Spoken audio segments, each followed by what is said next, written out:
こんばんは。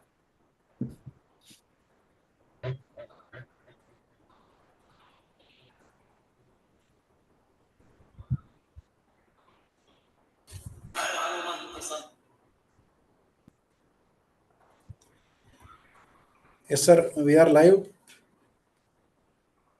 Good evening, everyone. Welcome once again to the Indian Arthroscopy webinar series, in which we are doing hip arthroscopy series, fourth in this series. This series has got garnered very good reach and importance in all the groups internationally.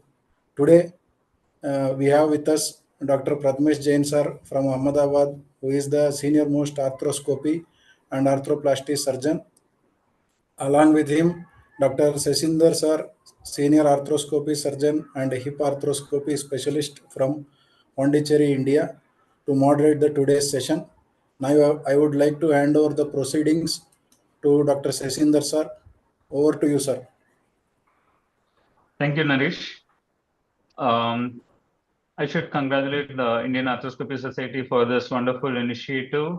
I think definitely hip is one joint that is very much underestimated as far as the diagnostics and therapeutics is concerned.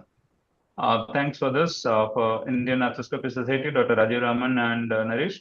And thank you for the dignitary faculty for joining us, for sharing your knowledge. It is going to be a great benefit to all of us. With this short introduction, I would like to request Dr. Takahiro Negayama, I'm sorry if I'm not pronouncing your name correctly, to talk on how to get into the hip joint. Over to Dr. Takahiro. 願いま先生。はい。共有します。Can you see my slide? Yes, yes. Okay.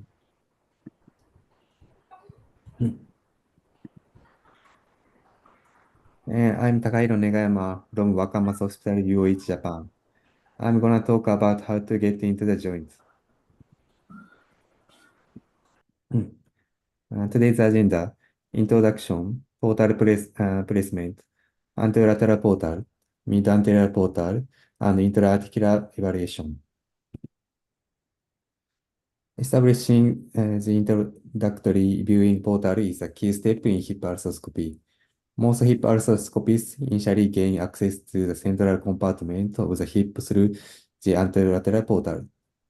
Iatrogenic injury to the labrum or the femoral head chondral surface is a common complication of the procedure. A previous study reported an iatrogenic labral puncture rate of 20%, so caution is necessary when creating portals. First, I'd like to introduce our method of capsulotomy. Previously, we used the interportal capsulotomy technique, which involves making an incision between the portals. Starting in 2023, we switched to the periportal capsulotomy access. Periportal capsulotomy is the current trend for FAI surgery using small portals, less than 1 centimeter for ALP and MAP. The small capsular incision results in less postoperative pain and faster rehabilitation progress.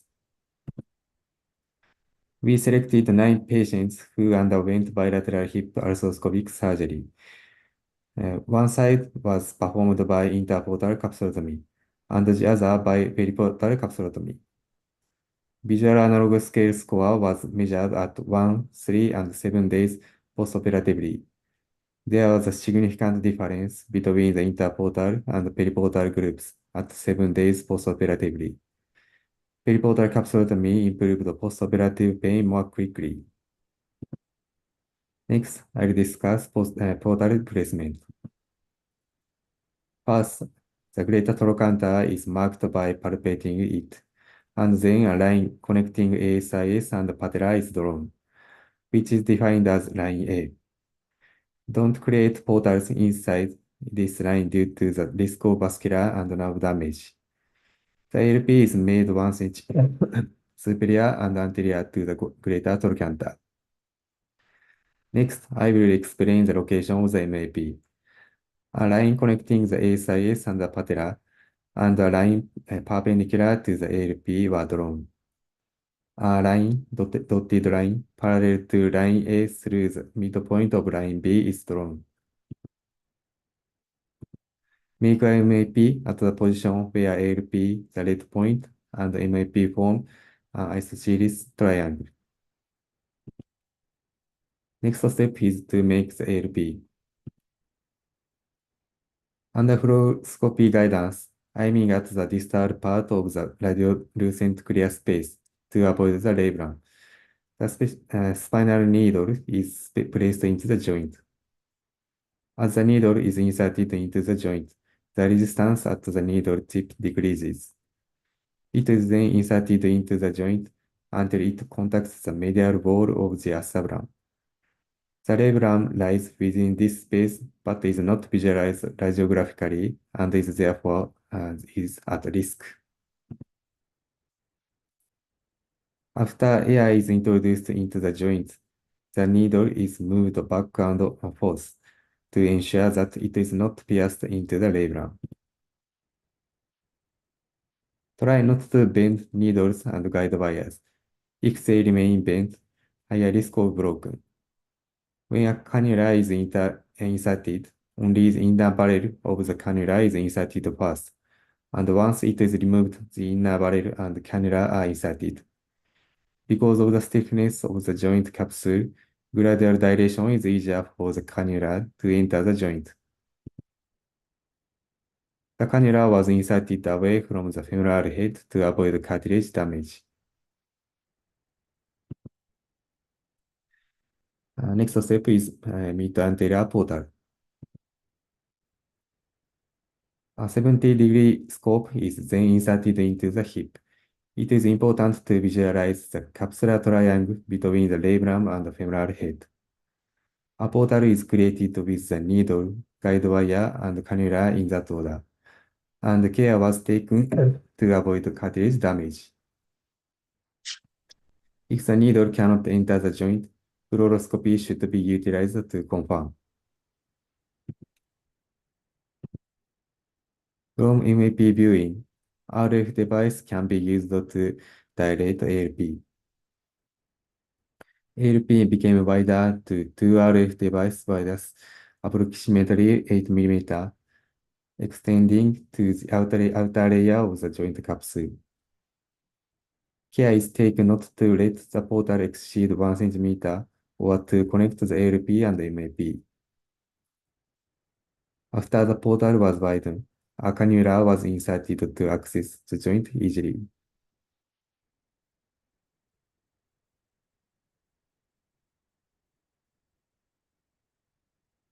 And then change to the LP view and similarly dilate the MAP.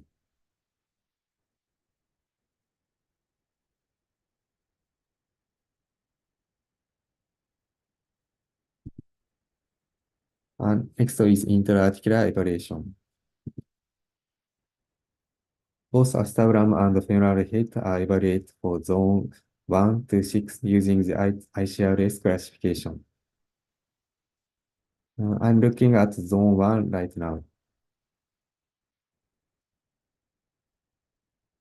We observe zone 2 to 4. The camera was rotated to the left, and the right cable was tilted. The femoral side was evaluated in the same way.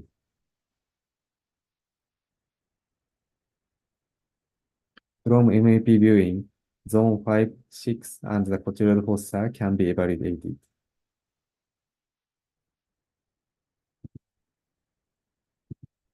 The size of labrum, the morphology of the labrum injury, and the location of the injury are evaluated at the clock position.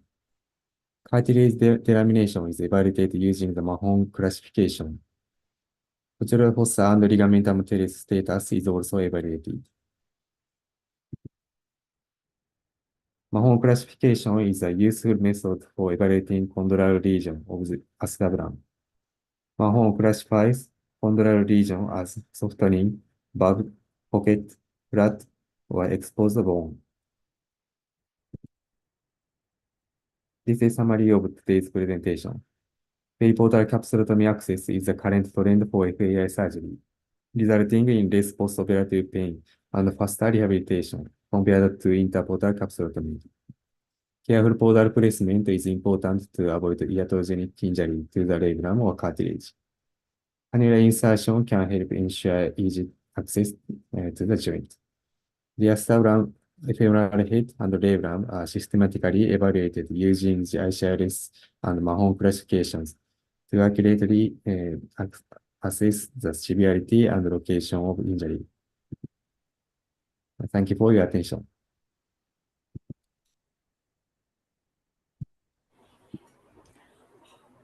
Thank you, Dr. Takahiro, for a very clear and crisp presentation. Naresh, are we taking some questions now or Yes, after yes, the sir. next? Please go ahead, sir. Please go Yeah, ahead. just a couple of very simple basic questions for basic understanding. Is there a safe zone that you would like to describe where it is relatively good to place a portal anywhere? Do you describe a safe zone around the GT or in front of the GT? From where to where is it safe to make a portal?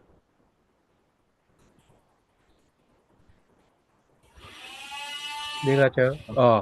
すみません。Nega-chan. Do you understand? いや、ちょっとわからなかったです。Okay, the safe zone means where is the safe zone? From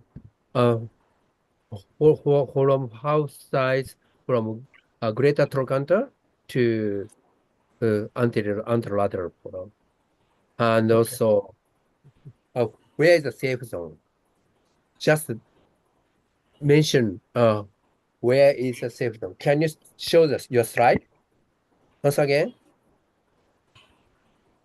セーフゾーンがどこかっていうのをちょっと教えてって言って。はい。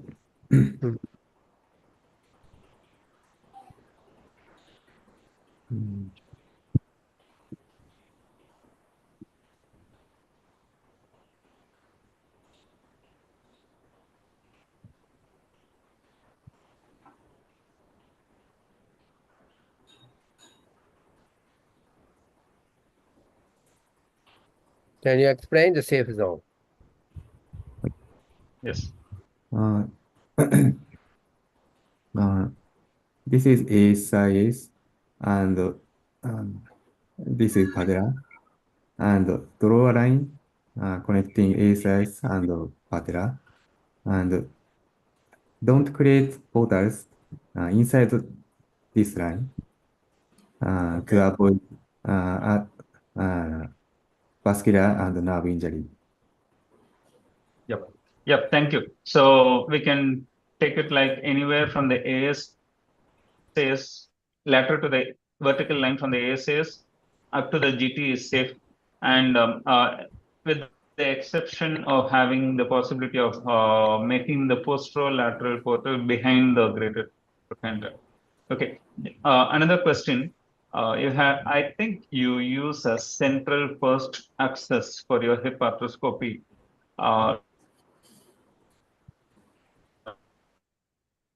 Yeah, central first.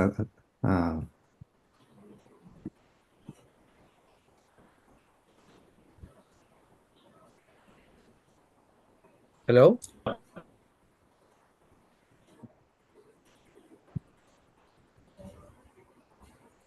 Dr. Nigayama He is doing not convinced. central first Dr. access. Prathamesh sir also joined.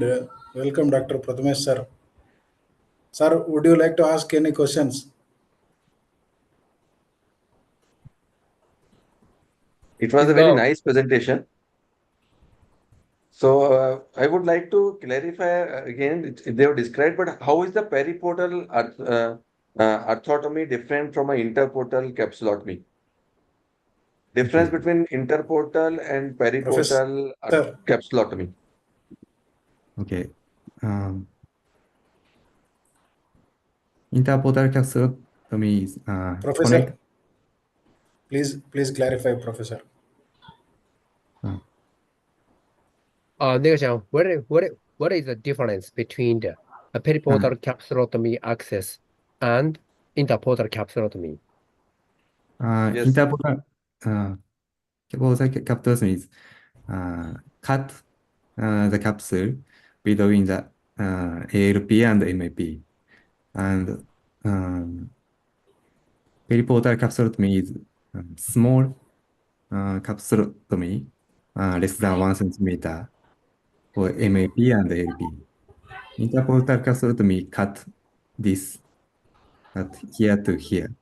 Periportal is small portal. And do we encounter any problems with interportal capsulotomy, like instability?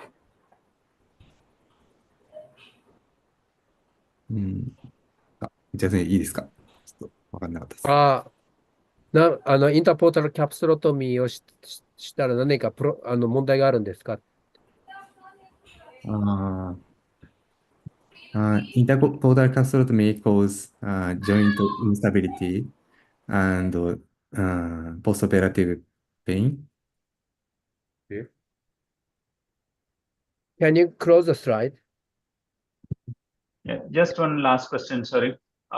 With respect to your central first technique, how much of traction would you like to have? Like how much of joint space would you like to create and safe, and it is safe? Usually, usually the cannula, the obturator's diameter is about 5 millimeter. So we need to at least 2 centimeter the joint space wide. Okay. Yeah. Okay. And our previous question regarding what is the difference between the interportal capsulotomy and periportal capsulotomy access? Yeah. So, sorry, Yeah. the question was supposed to be, is there any difference of indication? For example, do you prefer a different approach for certain different diagnosis, or you take a central first approach for all your hip arthroscopy? Me, right? Yes, in Okay, general, okay. just a learning. It's Yeah. a learning point. Yeah. Usually, we do a central first approaches for maybe more than 90% of the patient.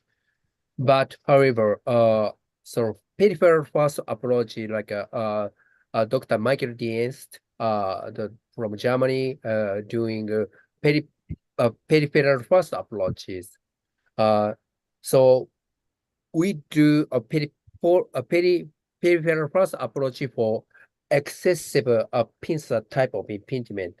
Those patients, we cannot even traction, and we cannot even get into the central compartment. For those patients, we do a peripheral first approaches. Thank you so much. Thank you so much.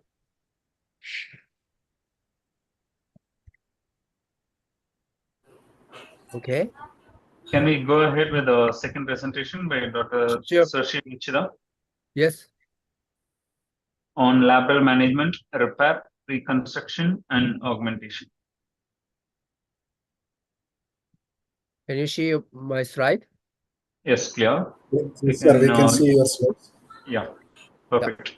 Okay. Okay, thank you very much for having me. It's my great honor to be here. My talk will be evolving hip arthroscopic management for labrum preservation, repair, reconstruction, and augmentation. This is my disclosure. The role of acetabular labrum is suction sealing effect, and the stabilization, and the shock absorber, and the nociception. So consequences of labrum pathologies is like a labrum tears is a defect, like the hip with labrum defect requires less force for destruction. The labrum tone decreases the strength of the suction seal to resistance of the destruction, which can cause reduced stiffness of the injured labrum, makes the joint susceptible increased impact loading and repetitive microtrauma. This is Dr. Maldonado studies looking at labrum suction cell distance. They conducted the cadaver studies divided into the small labrum width less than 6 millimeter and the large labrum greater than 6 millimeter.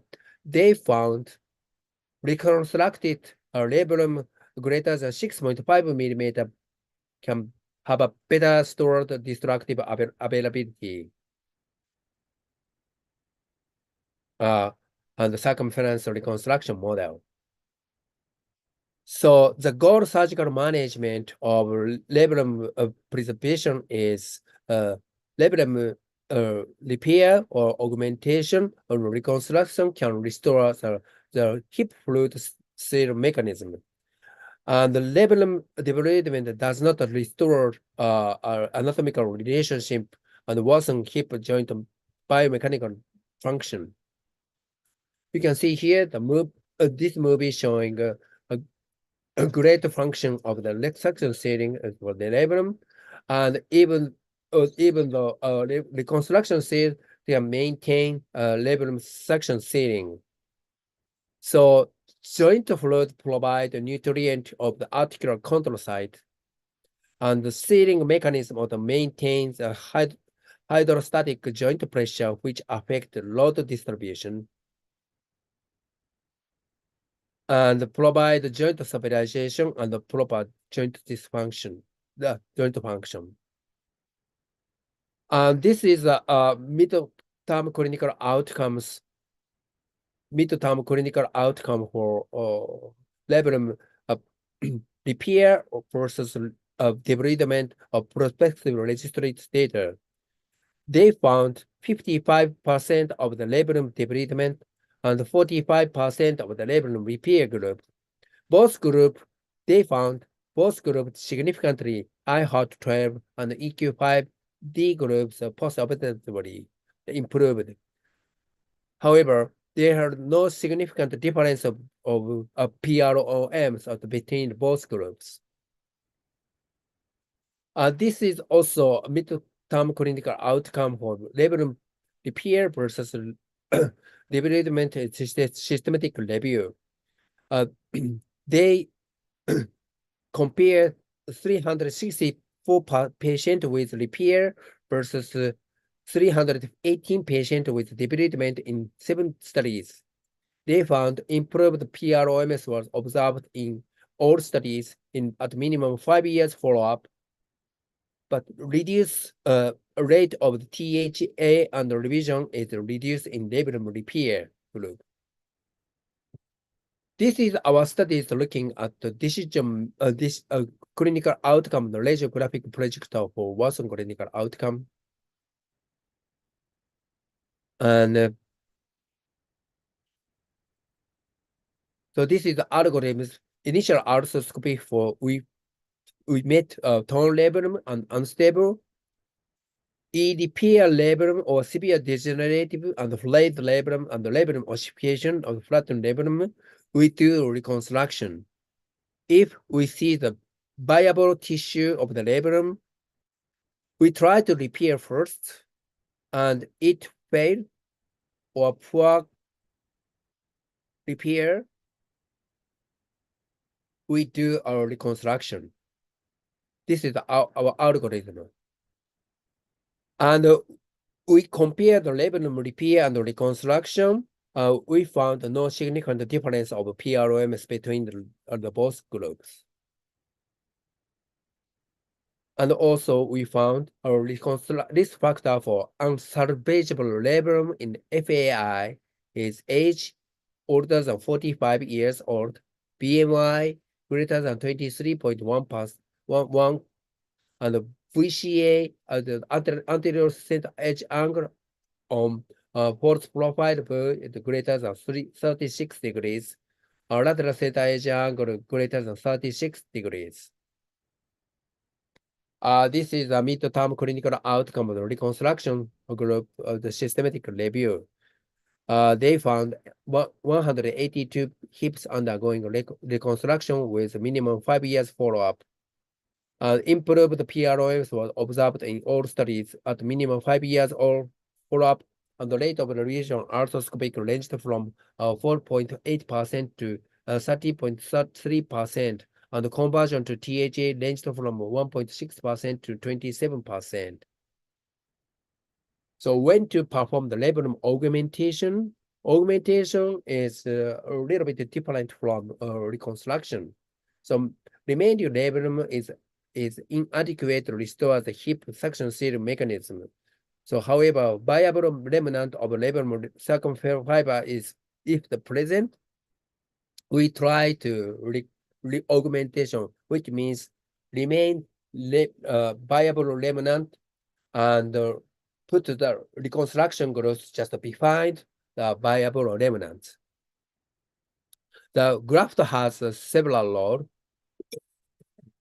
labrum tissue reinforcement and the spacer tissue between the labrum capsule to prevent the formation of adhesion. This is also algorithm when to repair, reconstruction, or augmentation of the algorithm. This labrum pathology: tear with healthy volume, repair with suture anchors. If we see the degenerative and or decrease the volume or less than 2 millimeter, augmentation with IT band autograft. If the labrum is absent or calcified segment, we do reconstruction with IT band autograft. This is the Dr. Mark Philippon's studies looking at augmentation versus reconstruction. 33 labrum augmentation patients were matched with 63 labrum reconstruction patients. They found no significant difference in the revision rate or conversion to THA between both groups, but they found a higher postoperative PROMS in the augmentation group. This is another biological analysis augmentation. A total of 36 pigs randomized underwent unilateral labrum augmentation or reconstruction. Labrum augmentation provides a possible of better tissue healing because of the preservation of the original control labrum junction compared with labrum reconstruction. Labrum augmentation might be feasible alternative to reconstruction under condition of the viable labrum remnants. In addition, this is also biomechanical studies of augmentation. The effect of labrum preparation, labrum augmentation, reconstruction on the suction sheet, they found no significant difference in displacement of peak force bit following limb preparation or augmentation, but the displacement of the peak force was significantly decreased after reconstruction. Relatively, limb preparation augmentation may create labrum suction sheet compared to the labrum reconstruction. So we are now doing periportal small capsulotomy access. It's kind of seems to be difficult to get into the all around the labrum, but we do from looking from anterolateral portal. We place the cannula through the mid anterior portal, and we can access to the anterior superior labrum and superior labrum by using curved guide. And also we are looking from mid anterior portal. We can access put through the cannula through the anterolateral portal and using curved guide from superior to the posterolateral location of the labrum. This is a case presentation. 18 years old, long distance runner, right hip pain, complaining right hip pain for the past 6 months. And you can see here lateral theta edge angle is 45 degrees, is a greater pincer type of impingement, and cam of alpha angle is 83 degrees, suggesting cam region, and extensive labrum tears. This movie showing we do a labrum reconstruction, augmentation. And this is a surgical movie of osteoplasty with periportal capsulotomy, dilation access. We usually use a cannula access, and we put the pass through the capsule surrounding the portal, and put the suture through the capsule, and this is utilized to suspension to make a wider space between the capsule and the cam region. And we do camiocephaloplasty using a barrel bar to access all around from anterior all the way to the lateral cam region. This is a compared to the preoperative X-ray, good to femoral head net contour of the postoperative X-ray. A take-home message. Restore size of the labrum is greater than 6 millimeter. Improve the joint environment, replace the tissue or restore seal. Preservation of native labrum through the augmentation has shown improved clinical outcome without increased pain. With the proper technique, patient can expect excellent outcome and return to play activity. Thank you very much. This is a advertisement Asia Preservation Society in 2025 annual meeting will be held in Fukuoka, Japan. Please save the date, October 2nd to 4th, 2025. We are looking forward to seeing you in Fukuoka. Thank you very much for your attention. Thank you, Dr. Seshichida. It was a very crispy and clear presentation. Though there is a lot for us to learn further, this was a definite basic information regarding augmentation and reconstruction of the labrum in the hip. Dr. Pratmesh, do you have any questions? So what do you use for augmentation? What is your preferred graft choice for augmentation? Oh, thank you. That's a great question. We usually prefer autograft iliotibial band. We in Japan we don't have we cannot use allograft. So you take in the same sitting near to the portal, Same ITP. setting near the portal. Yes, yes. Ipsilateral IT band. Do you have some video how to take it or how to harvest that?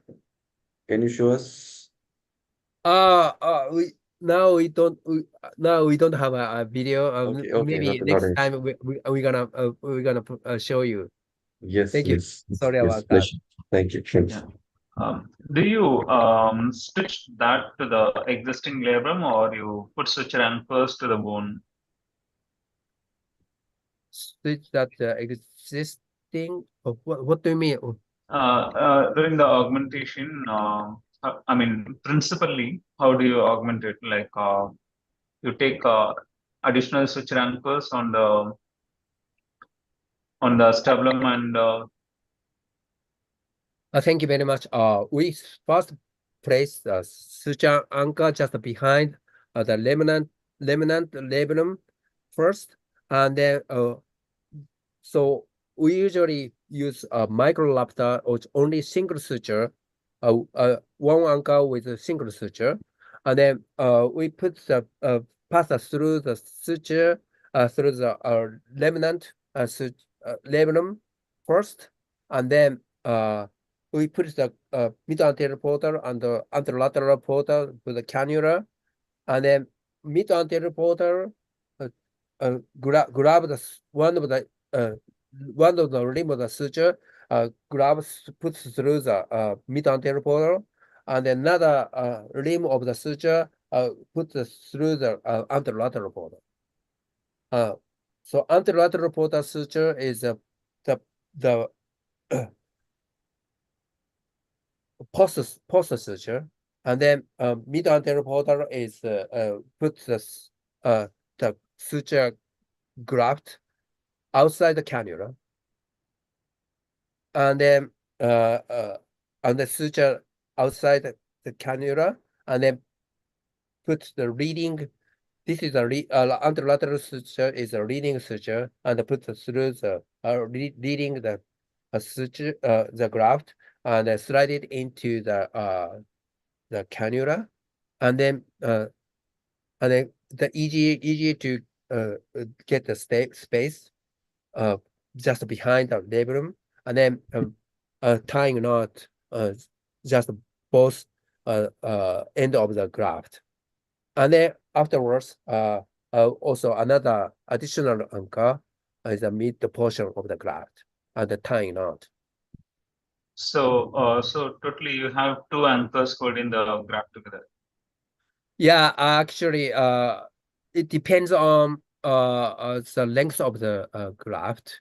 If we have 2 or 3 centimeters the graft, maybe at least 3 anchors. And if we need to implant 4 centimeter graft, maybe 4 or 5 such anchors. Yeah, perfect. Just another quick question. Are there situations when you have to work on the posterior labrum or the posterior rim of the acetabulum? How common is posterior impingement? You mean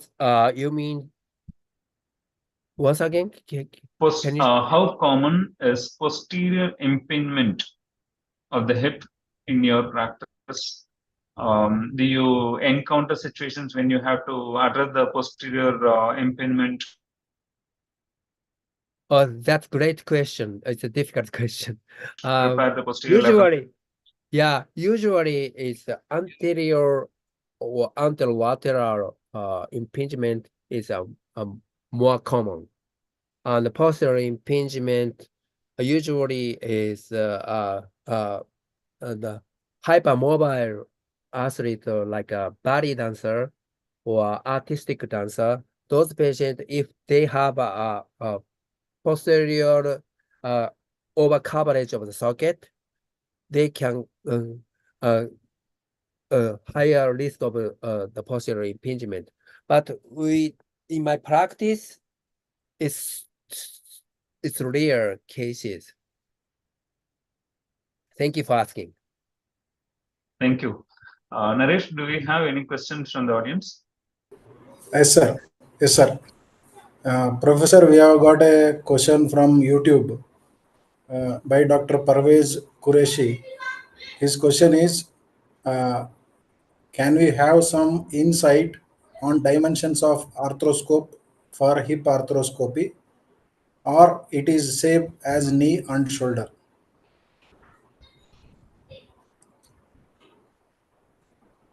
Dimension of the scope means we usually use a 70-degree scope. Right. So this is a little different from shoulder arthroscopy. Yeah, Okay. it's a little bit deep socket.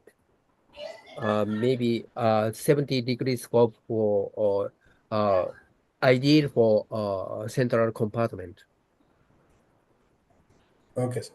Thank you. Thank Thank you. you, brother. Prathamesh, sir, any questions? It was a really very nice demonstration by Dr. Soshi. I was just mesmerized by the talk. Really nice. Thank you. I would like to see your graft harvest and your surgical technique Yeah. of full I'm sorry. I'm of, gonna of prepare. so of the full procedure, because this is something very unique for all of us. Thank you. Okay. So we will go on to the next presentation. I invite Dr. Ajay Chinchol to talk on diagnostics and arthroscopy. Over to Dr. Ajay. Good evening, everyone. I'm Dr. Ajay Chinchole from Chhatrapati Sambhajinagar, Maharashtra. I have done recently the first hip arthroscopy of mine, and thank you everyone for allowing me to present. So I will share the slide.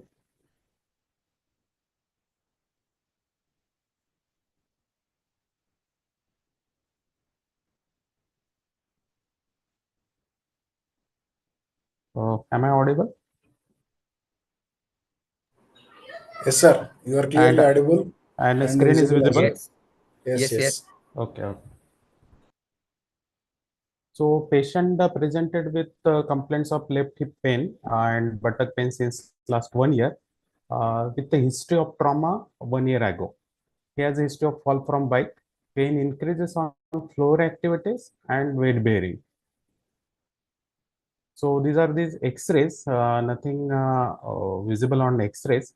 We have done lab tests like Contoox and rheumatoid profile as a routine with CBC, which is ESR is raised 89 and CRP is 71. Rest count and hemoglobin were normal.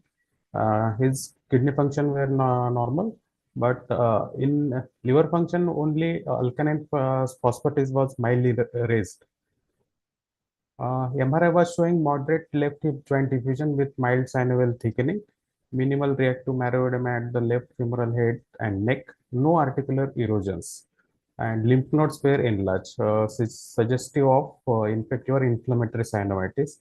Uh, Other pathologies, there is no other pathology in nearby joints. So these are the MRI images showing the synovitis and bit effusion and marrow edema in the head and neck area. He has taken analgesics, anti-inflammatory medication on and off. He has also taken anti-tubercular treatment for 2 months, but no relief. Hence, we have decided to take synovial biopsy for the further diagnosis. We have taken him in the OR with traction table in supine position with limb internally rotated. We have initially marked the lines as in the first lecture was shown, and marked the portals. I have used anterolateral portals and mid-anterior portal. Initially, I have inserted the spinal needle. Actually, I didn't get a 16 number spinal needle, so 18 number spinal needle was used, and some Euro department, one guide wire was passed through the spinal needle. So technically, these are not actual hip instrument, but I tried to do with the available instrumentation. So this direction and the needle were confirmed on CM. Later on, I have removed the needle and guide wire and inserted the ACL guide wire into the joint, which was checked in the CM and palpable. There was a resistance slide into the acetabulum. And over that, I have inserted the anchor sleeve. And after that, anchor sleeve in the anchor sleeve, where I have inserted the Wissenger rod, and over the Wissenger rod, I have inserted the scope sheath. So these are some small intro video.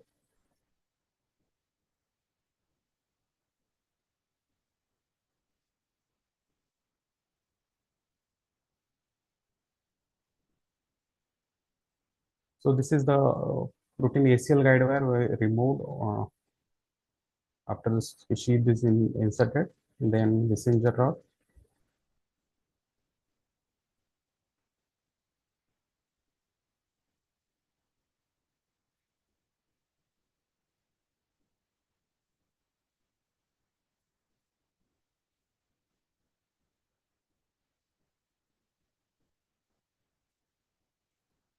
And then scope was inserted.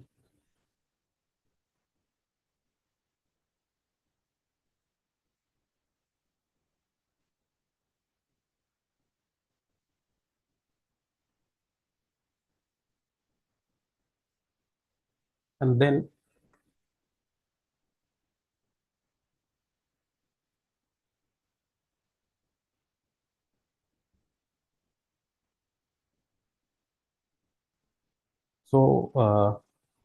initially there was a lot of bleeding. I have just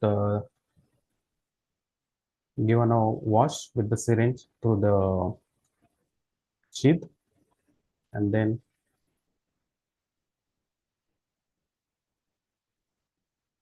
this synovium, which was the synovitis more was in the inferior area of the hip joint in the pulvinar. So I have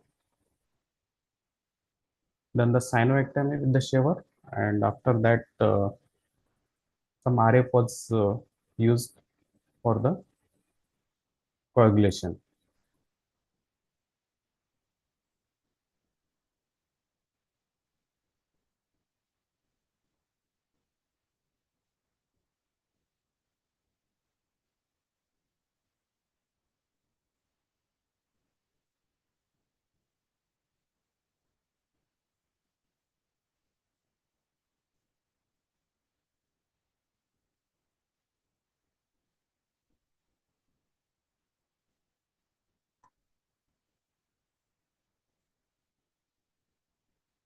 In the post, on the day 2, he was just mobilized and discharged, and after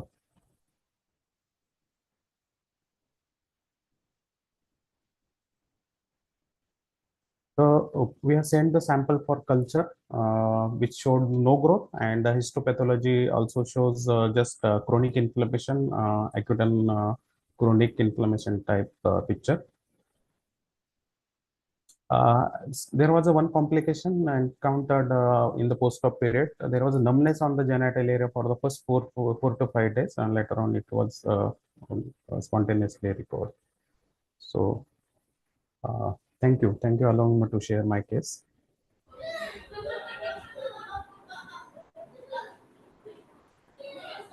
Thank you, Dr. Ajay. Thank you for a clear demonstration of how you went ahead with your first case of hip arthroscopy.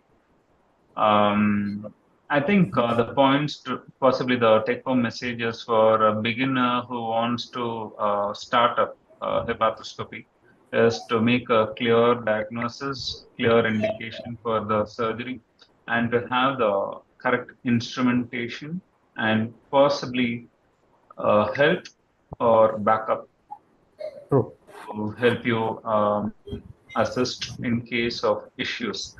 All said, I have a quick question for Dr. Sashi. Sir, do you encounter sensory loss, not specifically the genital area, more of the lateral femoral cutaneous nerve injury? How common is it, and how to avoid it?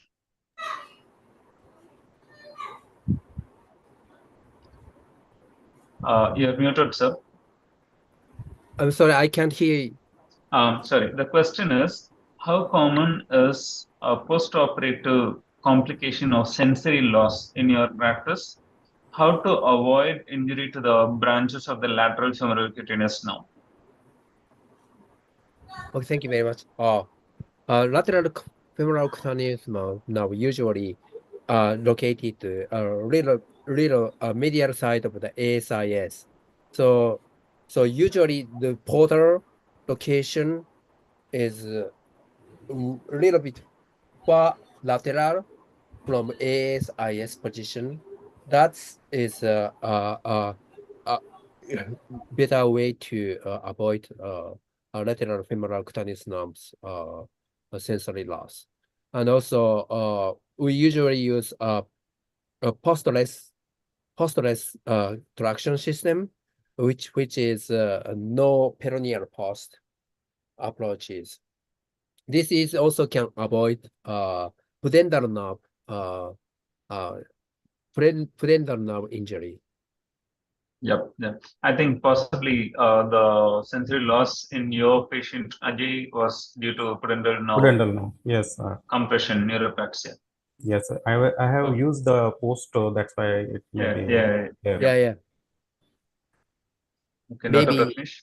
you use if we use perineal post and surgical traction time longer than 60 minutes, it's a higher risk of pudendal nerve injury. Okay. Yeah. We have to tell the patient. Can I ask one question? Yes, please go ahead. So how much is the traction should be given? How much distance should be in the X-ray in the on the CM picture? How to evaluate that this traction is sufficient? Oh, that's a great question. I mentioned how much is at least 2 centimeter, 2 centimeter the joint space, at least. Okay. And it depends on patient joint laxity or patient weight. We can't even control how much, but we need to also we need to avoid cartilage damage with the joint with joint access and the labrum perforation. That's why we need to at least 2 centimeter. Yeah, to joint space when we get into the joint. Okay. That's my recommendation. Okay.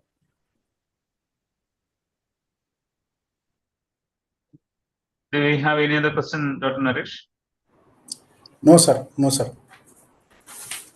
Okay. Prathamesh, Dr. sir, any Prathamesh? questions? Yes, I think it's very great to see beginners starting with hip arthroscopy. It's a very positive note. And with the guidance of Dr. Shoshi, we'll like to take hip arthroscopy up in India with this kind of webinars. So it's Yes. really a nice initiative by IAS. So I Thank want you to very share. much. Thank you very much for a great opportunity for us to give a talk in front of you.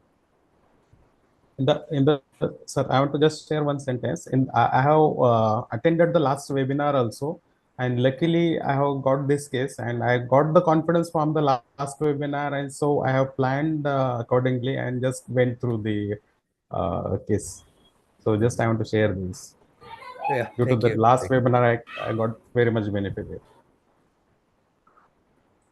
Yeah, that's a very positive note. I think even for the well-experienced hepatoscopy surgeon, there is still a lot to learn because there's a lot of concepts. There's a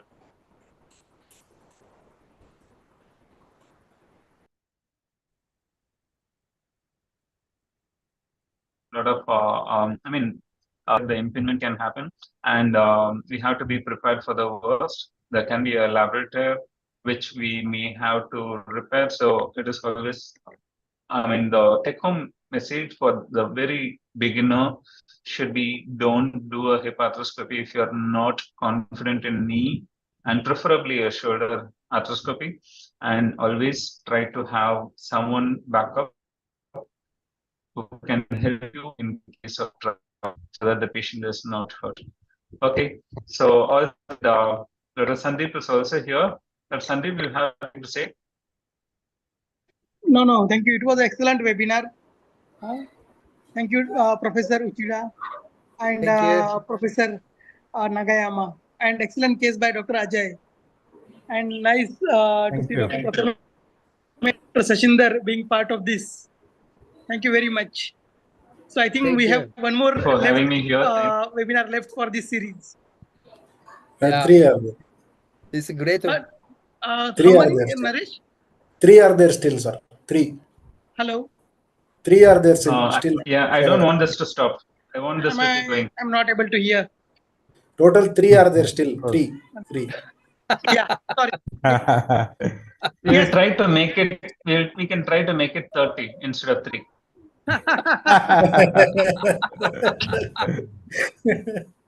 Okay. It was a great learning experience. Thank you. Thanks a lot, Dr. Sashi, Dr. Takajiro, Dr. Ajay and Dr. Pratmesh. Thanks for coordinating this, Dr. Naresh, Sandeep, Dr. Rajiv Raman, and Dr. Pratik. Thank Thank you. you. Bye Thank you, bye. sir. Bye. Thank you. Naresh, Bye. you